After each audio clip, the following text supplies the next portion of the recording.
Hi, and welcome to the IDEMS podcast. I am Santiago an Impact Activation Fellow, and I'm here with David Stern, one of the founding directors of IDEMS. Hi, David. Hi, Santiago. Great to be doing these episodes more regularly with you again. Yeah, well, it's been a while since the last one, but I am going to be a regular voice once again. Today, I believe it's a topic that you wanted to raise. Well, I suppose it comes back to the fact, as you said, our voices haven't been there together, and you were one of the first people as employee number one in IDEMS, going through many different phases. You've been involved in some of the deeper discussions of what we want IDEMS to be and how we want it to work. And there's a topic which we've never touched on, which relates to our principles, and in particular our staffing principles, which I feel has become more relevant recently. Let me clarify. We have several types of principles, at least two that I'm aware of. We have our guiding principles, which, correct me if I'm wrong, but they are a way to inform us on how to make decisions sort of independently. If we understand the guiding principles, it is more likely that we will be able to make coherent decisions. And when I say we, I don't mean necessarily the leadership, but every single member of the team. Good summary? I think it is. I mean, that's an idealistic viewpoint of it, which I would think would be great. The more realistic viewpoint is that the guiding principles are the principles where, in how we as an organization make decisions, if there is pushback on decisions individuals are wanting to make, it is likely to be because they don't align with the guiding principles. These are the principles where there are two good choices. Each principle is designed so that the alternative is also sensible or good, or could be good for the organization. But we as an organization choose to prioritize a particular choice, sensible choice, over another sensible choice. And we have 20 such principles grouped in 5 groups of 4. Those are the guiding principles, and that's not the topic of this conversation. We have a whole series of those where we go into each one, and we have a few extra episodes as well in that series. It's called the IDEMS principle.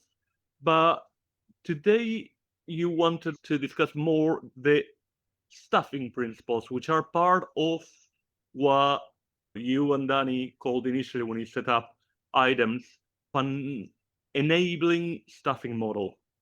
That's what we were looking to try and conceptualize. And it's been very interesting that actually there hasn't been much change, but it's been really hard to actually enact this. And I believe we are finally making good progress related to 2 staffing principles. And I thought that could be the subject of our discussion. The 2 staffing principles in question are individual initiative and collective responsibility. And we can dig into those. I particularly like collective responsibility, and maybe we could start there. The way that I perceive it within IDEMS is that we all have our own priorities, we all have our own projects that we're working on, and we have loads of things going on, but suddenly someone needs a bit of help with something else, and we just accommodate, and we are flexible, and we work together for the collective good. But that's probably not accurate looking at your reaction. Sorry for listeners, you cannot see David's reaction. I hope that behavior is a behavior that we do as part of our culture, but that's not what I perceive as being the heart of collective responsibility, although it is related. That's good teamwork. And that is the fact that the responsibility for the success of any given component is not just thrown on an individual. It is something that we together take responsibility for. And I think that relates to what you're saying. But I feel that the heart to collective responsibility alongside individual initiative is, well, the sensible counterbalance to collective responsibility is individual responsibility. And individual responsibility is not bad. It's not something we want to avoid. We want people to take responsibility as individuals, but we don't want them to be left holding the baby, so to speak. And so it is this idea that the responsibilities we take on as an organization, these are collective. It's also related to, and we've had a previous episode on the inverted pyramid model of managing, where instead of managers taking responsibility away from individuals have the initiative and they have responsibility, and then your managers are supporting that and enabling that responsibility to be taken. And the point is that it's not then the people who are taking the initiative who are left holding the responsibility. It is then the people who are managing them, so to speak, actually have a collective responsibility with them. So I take responsibility for work which I don't micromanage, is part of what I would argue is the collective responsibility. I trust my team to take the initiative in ways which are good, but if things go bad, I'm willing to come in and take also responsibility, if that makes sense, as part of the management. But that's, I feel, not too different to what I said. It isn't too different. I guess the key difference is the way that you framed it. It was about people chipping in to help. Whereas responsibility is not just coming in to help. I have responsibility for it. Others can come and help me. That's one thing. But at the end of the day, it's my responsibility. And so the key is that collective responsibility. It's not only that people are coming in to help, but it's that you're not alone in having that responsibility. The way that that would happen is the fact that the responsibility for that actually being a success is something which is collective, and others have that responsibility alongside you, even if that project is your initiative. Okay. Of course, it doesn't work on its own. It needs that individual responsibility as well. Absolutely. So it's not collective responsibility to avoid the need for individual responsibility. It is, we need individuals to take responsibility and to be responsible, but within a culture of collective responsibility, it is not that you're responsible and others therefore are just there to support you or to help you. It is that actually you are responsible and others are stepping in to be responsible as well, and to actually take responsibility, a joint responsibility, a collective responsibility. And individual initiative then? So this is where I feel we've made a breakthrough recently. How do you enable people to take the initiative while still having this element of collective responsibility? And the key we're aiming for is this enabling environment in which we recruit highly skilled people who have the potential to succeed, and we want them to be able to take the initiative and succeed while being part of something bigger. And we've been getting towards a framing, and we've been thinking about this for years, about how can we make this visible. And there was a piece of work that happened as a particular technology. Sorry, before we get into that, can I question you on the individual initiative? I think there's loads of examples. One is how Lily said, I'm interested in carbon footprint and I have this idea for this R package. Can I develop it as part of my work? And he said, of course. And she developed the Carbon R package for R, which I think is wonderfully done and very important. Similar to that, there's all sorts of individual projects that we feel that we can bring into the table, as well as taking individual lead or responsibility for certain activities or IDEMS projects.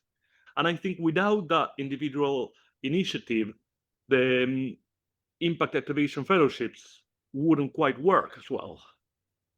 Yeah, the initiative could be, as you said, for a little project which somebody is interested in, just wants to get on and do and produce as part of their IDEMS role. It could be for collaboration. It could be for a trip. Georg is going off to teach at IDEMS Cameroon and taking the initiative to do that 3-week course. These are the things where he's taken the initiative to design and develop that course. He's taken time to do that. This is something which enabling that individual initiative is really important as part of what we want to be and how we want to enable our staff to grow and to take the initiative.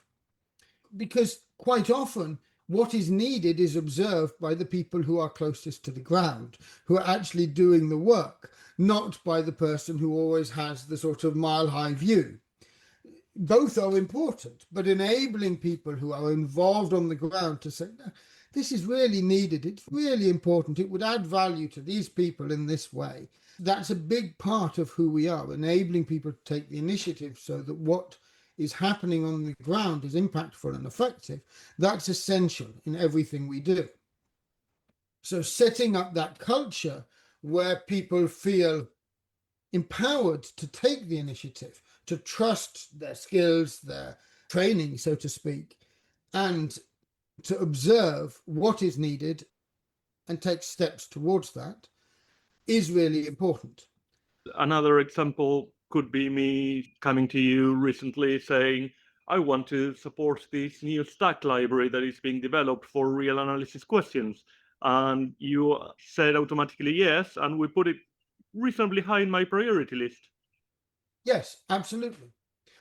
But this does come with collective responsibility, because once that initiative has been taken and exists, it doesn't exist in isolation. I'd like to take another example. Michele, who's just joined and who I'm really enjoying doing episodes with, so regular listeners will have heard his voice, and will have heard him talk about the initiative he took with respect to the AI Stack authoring tool or agent. He came with that idea. This is something that he had already done a bit of work on and he was keen on pursuing. And we said, great, we're happy for you to take that initiative and support that initiative. But it isn't that we then leave him to just do it. Once that initiative has become part of what we're doing, we tie it in. And so we've taken collective responsibility for that. Other people have now been brought in and got involved, so have now shaped it in different ways, yourself included. And we have discussed how this ties into the AI agents we want to see elsewhere in IDEMS work, and what are the core principles. The fact that, I've pushed to say I want the AI agent to be working on our Git repos, because that will enable other things and it would become more reusable. And how to develop them responsibly as well. Exactly. That initiative was taken. But once that initiative has started, it's not something where we say, oh, that's Michele's thing, let's let him get on and do it. No, we now talk about, well, how does this relate to our principles? How do our guiding principles shape this initiative? How does it relate to our other work? How does it tie in? What are the other ways? Who are the other people who can support this, who can enable this? How do we actually look for funding so that this could become something more? So this is something where once that initiative exists, there's a collective responsibility to see it succeed. And now I think it's a good time to bring in this new breakthrough that you were mentioning, because how do you manage this individual initiative with collective responsibility? That's really hard. It is. And we've been working on this for a number of different years. I mean, I have to say this is representative of just how slowly I work at times. I've been thinking about this problem for 15 years at least. I was there at a maths camp, I think it was 2014, when this idea was discussed formally within a team, and it didn't take off then. I don't think it was the right time, but now I think it is the right time. And this is the thing, I'd already been thinking about it for 4 years by then, at least. But as you say, that wasn't the right time. Now it has matured and there's elements of it which are taking shape. And at the recent team meeting, it started growing into something which internally we can use. And hopefully then it can be something which could be shared externally. And I believe this idea and this essence of this tool could be something that really could be reusable in many contexts where people share the same two principles. They want to support individual initiative and collective responsibility. Now, I do want to be clear. I can think of many contexts where you wouldn't want that. You would want something like institutional initiative and individual responsibility. That would be a sensible set of principles for a different organization. That's what you see very much in schools in many ways. There's the policy from the senior management team, but as a teacher, I was individually responsible for the progress of my students, for what happened in my classroom. Yes, with the guidance and policies of my management in all sorts of ways. And if you needed or you wanted to bring in a new innovation, you'd go through the institutional structures to do so. This is institutional initiative to be able to affect change and so on, while you have your individual responsibility. We are not saying that is a bad situation. We're just saying that there are other contexts where individual initiative with collective responsibility can serve institutions well. And we are an institution that has brought in to the fact that we could be better served by enabling individual initiative with collective responsibility. Okay, you mentioned this tool. Explain. The tool in itself is a simple implementation of enacting these principles. And there's other frameworks for this. One framework that I've heard about, Persons Project Organization Dataset. That's what it is, I believe. The PPOD. And the idea is just like what we're doing in terms of having the initiatives. This is about having people in projects who are also in organizations, and you're wanting to get a data set of all of this together. There's a whole set of people who have been thinking about this in different contexts. And what we're trying to do is we want to center these initiatives. We want individuals to be able to take the initiative. So therefore, in our concept, each initiative has a responsible person. Responsible is a bad word, but it is a person who is taking that initiative.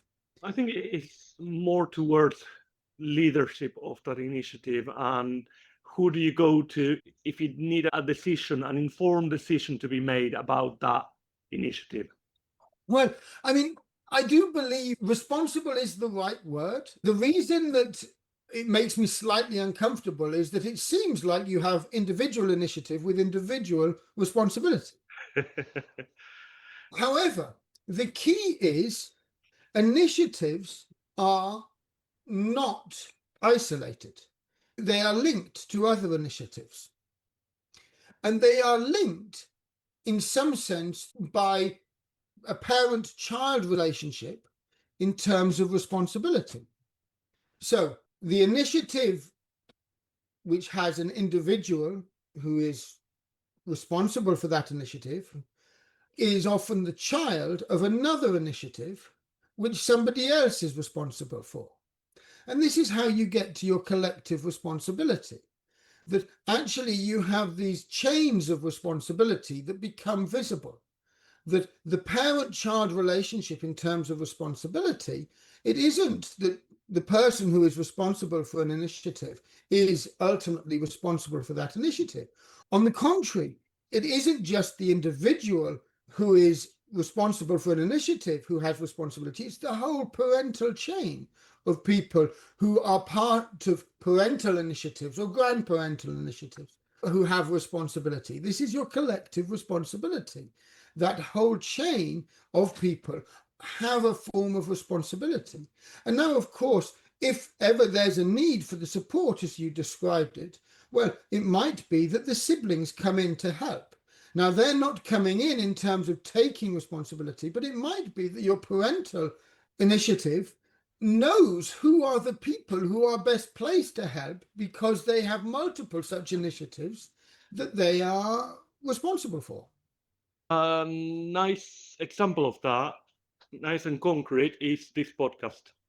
I am the person responsible, and I put quotes around that, for the IDEMS podcast.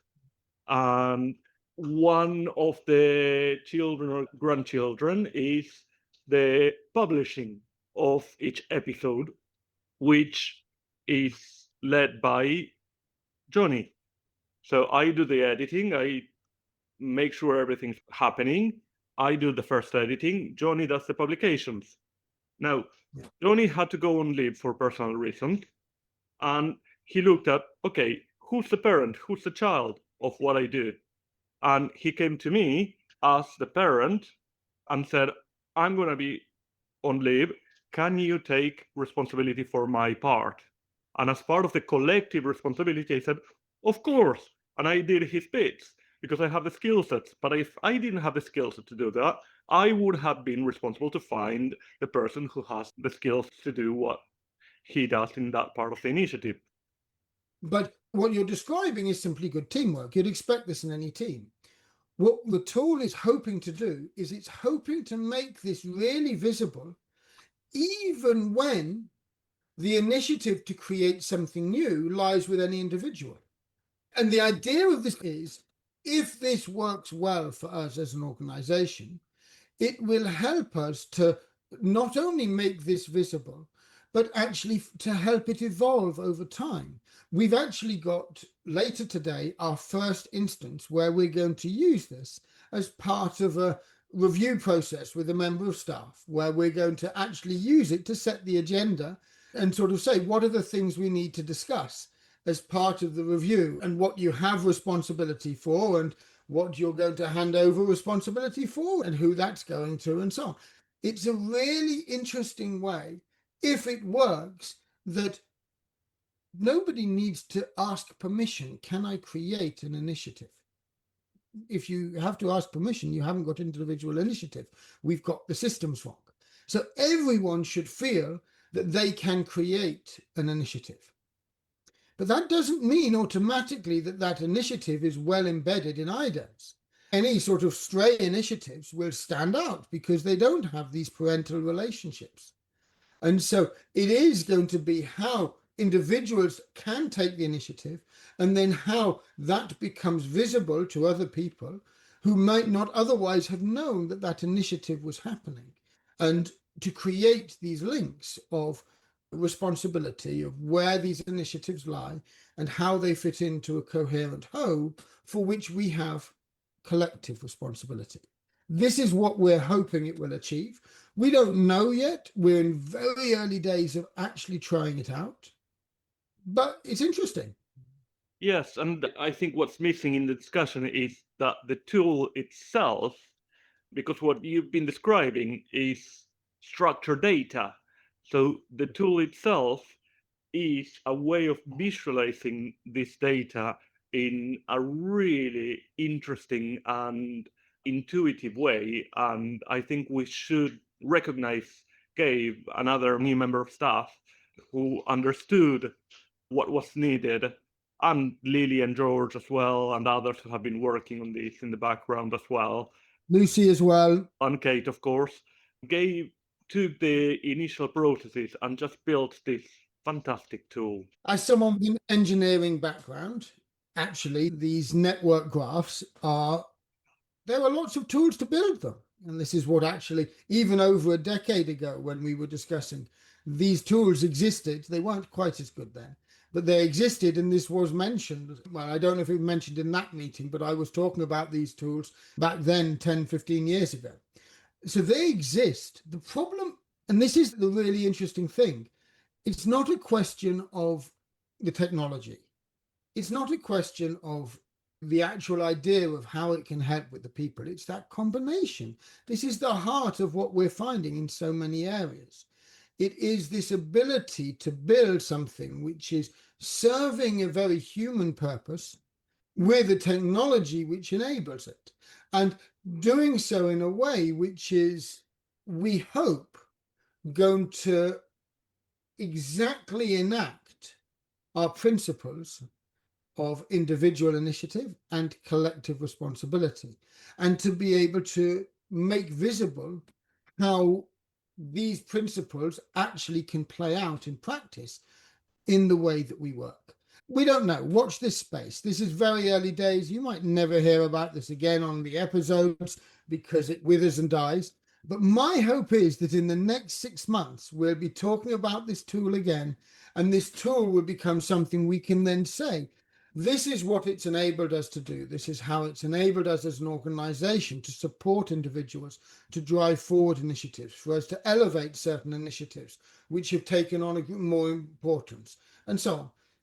For the audience, you will hear about this certainly, because I already have a follow-up episode on this that I would like to discuss.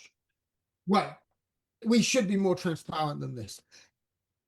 If it is a really terrible failure, you will hear about it as well. We will talk about our failures. So for better or for worse, whatever happens, we'll discuss this again over the next 6 months or a year as these ideas start really taking shape into something very concrete. On that note, thank you very much, David. Thank you.